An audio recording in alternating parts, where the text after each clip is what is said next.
ഉംറ തീർത്ഥാടകരെ സൗദിയിൽ ഉപേക്ഷിച്ച് ഏജന്റ് മുങ്ങിയതായി പരാതി.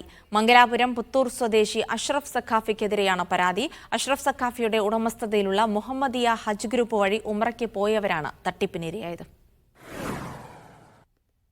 ഉമ്മയും ഓളും അവിടെ അടുത്ത് തന്നെയുള്ള ഉമ്മയും എൻ്റെ ഒരു മോളും അടുത്ത് തന്നെയുള്ള ഞങ്ങൾ ഏഴാൾ പോയാൽ നാലാളാണ് വന്നിക്കുള്ളൂ. ബാക്കി രണ്ടാൾ അവിടെ തന്നെയുണ്ട്. കാസർഗോഡ്, കണ്ണൂർ, വയനാട് ജില്ലകളിൽ നിന്നായി ഉംറയ്ക്ക് പോയ 160 തീർത്ഥാടകരാണ് തട്ടിപ്പിനിരയായത്. ഭക്ഷണം ലഭിച്ചില്ലെന്നും താമസ സ്ഥലത്ത് നിന്നും ഇറക്കിവിട്ടെന്നും ഉംറയ്ക്ക് പോയവർ പറയുന്നു. ഉദ്ദേശം കോഴിക്കോട് എയർപോർട്ടിൽ നിന്ന് 160ഓളം ആളുകളെ ഇവിടുന്ന് ഇയാൾ ഉംറയ്ക്ക് കൊണ്ടുപോവുകയും ആ കൊണ്ടുപോകുന്ന സമയത്ത് തന്നെ ഇവിടെ വെച്ചിട്ട് ബിസന്റെ പ്രിന്റ് എടുക്കാത്ത ചില പ്രശ്നങ്ങൾ ഇവിടെ ഉണ്ടായിട്ടുണ്ട്. പിന്നെ ഇയാൾ അവിടുന്ന് എന്ത് പറഞ്ഞു, എനിക്ക് മക്ക വരെ പോകണമെന്ന് പറഞ്ഞ അയാൾ പോയിട്ട് അവിടുന്ന് നേരെ വന്ന അയാൾ ഇവിടെയാണ് പൊങ്ങിയത്. മടക്ക ടിക്കറ്റ് ലഭിക്കാത്ത പലരും കുടുംബത്തെ അറിയിച്ച ശേഷം സ്വന്തം ചിലവിൽ ടിക്കറ്റ് എടുത്താണ് മടങ്ങിയത്. ടിക്കറ്റ് എടുക്കാൻ പറയുമ്പോൾ റിട്ടേൺ ടിക്കറ്റ് ഇല്ല. പിന്നെ അതാണ് അവിടെ നിങ്ങോട്ടാണ് സ്വീപ്പായത്.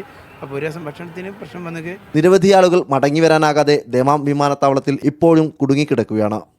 മീഡിയ 1 കോഴിക്കോട്.